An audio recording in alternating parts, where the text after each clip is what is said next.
Hello, this is Pastor Stephen Anderson from Faithful Word Baptist Church in Tempe, Arizona.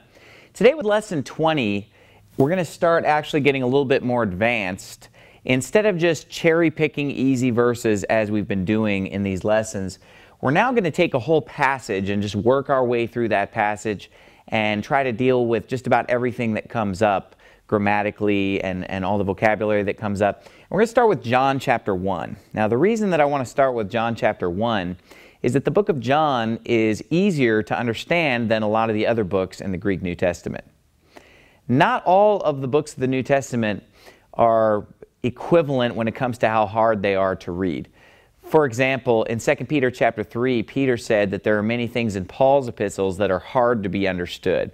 And I've just noticed that when I'm reading my Greek New Testament, the epistles of Paul use bigger words and more difficult language than, for example, the books that John wrote. So the Gospel of John, 1st, 2nd, and 3rd John, Revelation are just easier to read. It goes the same in English. It's funny, sometimes people will want to attack the King James Bible saying that it's too hard to understand. They'll usually show you verses from Paul's epistles and say, look at these verses, look how hard they are to understand in the King James. Well, in reality, they're just hard to understand even in the original Greek. So obviously, if you're going to translate something that's difficult in Greek into English, it's going to translate into difficult English. And when you translate an easy book like the book of John into English, the English is going to be easier to read. Think about how simple John 1 is in English. You know, there was a man sent from God whose name was John. It uses very basic language throughout the book of John. So John's a good place to start if you want to read the Greek New Testament and memorize the Greek New Testament. So what I want to do is just go through John chapter 1 verse by verse. We already covered verse 1 back in lesson 4. So if you haven't already memorized verse 1, then go back and watch lesson 4 and you'll be ready to move on to today's lesson, lesson 20, where we're going to deal with John chapter 1 verse 2. And again, with these lessons, I strongly encourage you to write out the verses and memorize the verses. I'm going to get a little bit more advanced now with the lessons going forward, so be sure that you've mastered lessons 1 through 19 before you try to tackle lessons 20 and onward. So here we have John chapter 1 verse 2, which is also a pretty simple verse. Ούτος in enarchi proston theon. Now, just to remind you what John 1:1 said, it said, enarchi in o logos, ke o logos in proston theon, ke theos in o logos. And that verse says, in the beginning was the Word, and the Word was with God, and the Word was God. Verse 2 says in English, the same was in the beginning with God. Very short verse. The same was in the beginning with God. The same is this word ούτος that we're going to be talking about today. In means was. En archi, in beginning or in the beginning. Pros ton theon. Pros means with, ton theon, the God or with God. And again, I'm not going to spend a lot of time talking about en archi pros ton theon because I already talked about that in lesson 4 when we went over verse 1. So the word that I really want to focus in on today is this word ούτος.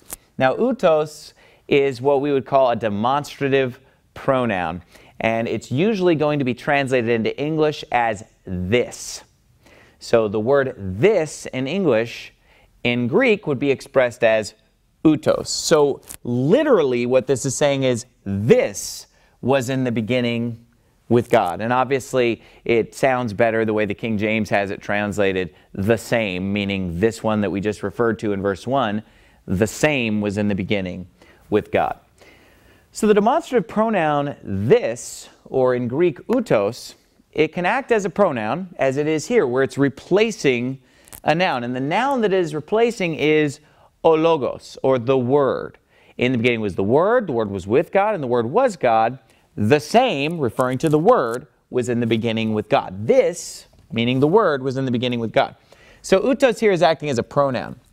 But ούtos can also act as an adjective. For example, if I were to say this man, man is the noun, and this is describing which man we're talking about. This man. That is a pronoun, but in that case it's actually working as an adjective. because it's this man. So in Greek, that would be ούτος ο άνθρωπος, this man. Whereas here, it's just standing alone as a pronoun. Now, I've drawn a chart here underneath the verse. And it would be great to memorize this chart. And it might seem kind of overwhelming, just because it's a lot to memorize just for one word, this, the demonstrative pronoun.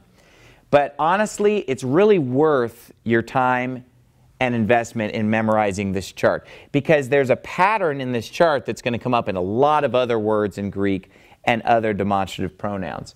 Now, let me just help you understand this chart. What I've done here is I've taken the word ούτος and put it in all the different forms that you're going to see it. First of all, when ούτος is either replacing or modifying a masculine noun, then we're going to use this column. This is the masculine column right here. So these are all the masculine forms of ούτος. But when ούtos is going to replace a feminine noun, then we're going to need to use the feminine column right here. These are the 8 different ways that ούtos ends up in feminine. So for example, if we wanted to use the accusative case here, and we wanted to say this parable, then we would say taftin tin parabolin, this parable. Okay, so then we'd use that word. And if we're in the nominative case, masculine, we're going to use this word right here, ούτος. So we've got our 3 columns here, masculine, feminine, and then of course, what's the last column going to be? Neuter. And the way I've drawn this chart is the way that you'll find this chart in pretty much any Greek textbook. Then if we go down the left side of our chart here, we have, of course, the nominative case here. And then what comes next? The genitive case, the dative case, and the accusative case. So again, if we want an accusative feminine, boom, that's our word. If we want a neuter genitive, boom, that's our word, okay?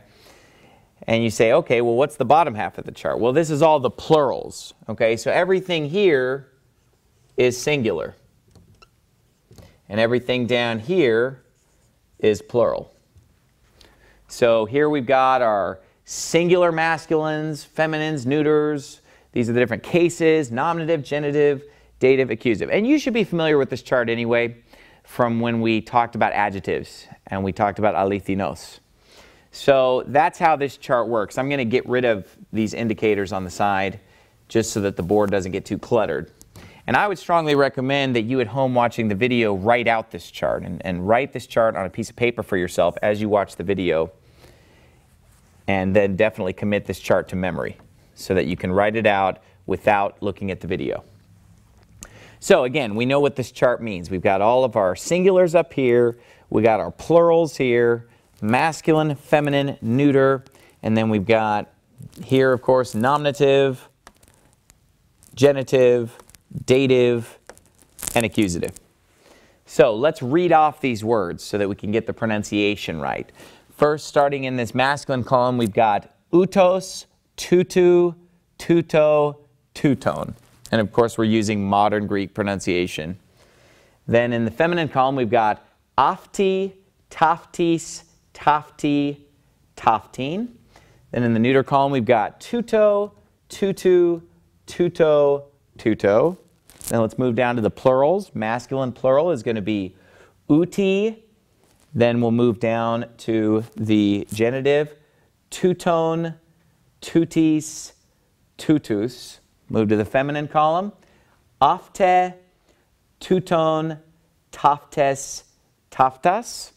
And then in the neuter column, plurals of course, tafta, tuton, tutis, tafta. Now, let's go over some things that will help us as we memorize this chart and understand this chart. You say, why would I memorize this chart? Well, when you're reading the Greek New Testament, you're going to see these words a lot. And if you have this chart memorized, when you see these words, it's going to help you know a lot about what the meaning is in English. For example, if I were to see the word taftes here, well, then I know that whatever it's replacing or modifying is feminine. I know it's plural. And I know that it's in the dative case. So that tells me a lot right there. Now, here are some things to help you memorize this. First of all, I want you to notice that these two words are the same. When we get down to the genitive column in the genitive singular, notice that the masculine and the neuter are the same. Tutu and tutu. Do you see that? And then also notice that in the dative, the masculine and the neuter are the same. So that's just one less word that you have to memorize when you realize that those are the same. So that should help. The other thing I want you to notice is that in the neuter singular, both the nominative and the accusative are the same. And then the next thing I want you to see is down here at the bottom, all three of these words, which are the plural genitive forms, masculine, feminine, and neuter, are again all the same. So you can just remember that those all stay the same. And then these are the same. The dative masculine plural and the dative neuter plural are the same.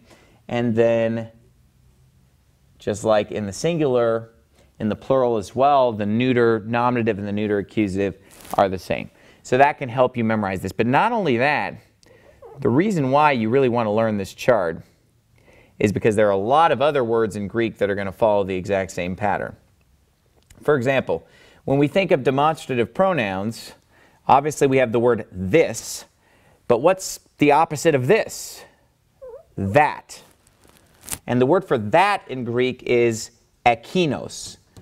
And the word ekinos follows the exact same pattern as the word ούτος. Because if we were to draw a chart of ekinos, which I've not drawn, but let's just do it verbally, it would be ekinos, ekini, ekino, ekinu, ekinis, ekinu, ekino, ekini, ekino, ekinon, ekinin, ekino, ekini, ekine, ekina. You get the idea. It follows the exact same pattern as this chart. Ekinon, ekinon, ekinon, ekinis, ekines, ekinis, ekinus, ekinas, ekina. The endings are staying the same. But not only that, another really important chart to memorize, besides memorizing this chart of the demonstrative pronoun this, or in Greek, ούτος, this chart pretty much contains the chart for the word the within it. Watch this. If I just chop off the front of each word, I'm going to end up with the chart for the word the. Watch this. I just cut off all these twos off the front. Okay, let's get rid of all this stuff right here. Get rid of this stuff right here. And then get rid of this stuff right here. And then I'm going to get rid of this.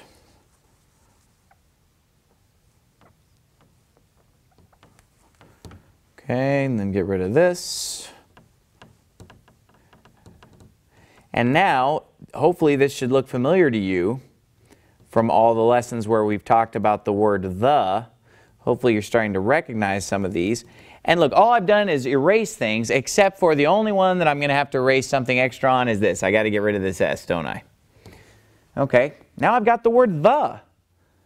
And so it follows identical pattern as the word ούτος, as ekinos, etc. So then I would just have to accent these properly once I've chopped some things off here. Throw my accents on. Boom, boom, boom.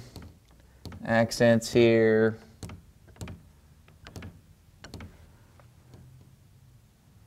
And then, let's see, like that, da-da, da-da, da-da, da-da, da-da, da-da, da-da, da-da. This might be more like that. Okay, there you go. So now this is another chart that you should memorize, the word the. This is the word the in Greek. You got your masculines of the 4 different cases, singular, plural, feminine, neuter, etc. So that's why it's worth it to just bite the bullet. I know it's a pain in the neck to memorize this gigantic chart, but it's worth it because this is a pattern that's going to come up over and over again. And you need to know these endings of ούτος. You need to know all the different forms that you're going to find the word ούτος, afti, tuto, and also with ekinos, and also with the word the. So not much to talk about with verse 2 that we haven't already covered in verse 1. That's why I wanted to spend this lesson just really driving in the importance of this word ούτος that's going to come up over and over again. Demonstrative pronoun, which can also act as an adjective in the case of, for example, ούτος ο άνθρωπος, this man, this whatever, this parable, anything you want. You're going to find that throughout the New Testament. Next lesson, we're going to get into verse 3 and learn a lot more.